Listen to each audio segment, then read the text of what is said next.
3 semaines après avoir quitté son poste à Fenerbahçe, José Mourinho fait son grand retour dans le monde du football. Ce jeudi, Benfica a annoncé officiellement sa nomination en tant que nouvel entraîneur principal.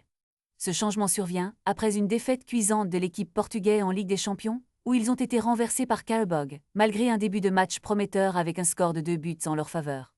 Bruno Lage, l'ancien entraîneur, a été remercié après cette seule journée de compétition, une décision qui témoigne de l'exigence qui règne dans le club lisboète. Mourinho, souvent surnommé de Special One, ne reste jamais longtemps sans emploi. Son départ de Fenerbahçe a été marqué par des tensions, notamment à cause de l'élimination du club turc en barrage de la Ligue des Champions, où il a été jugé responsable d'un jeu jugé inacceptable par la direction du club. En revenant à Benfica, Mourinho revient également à ses racines, là où sa carrière d'entraîneur a commencé en l'an 2000. Après une période riche en succès au FC Porto, où il a remporté la Ligue des Champions en 2004, il espère retrouver son éclat et redresser la barre du club qui lui a tant donné.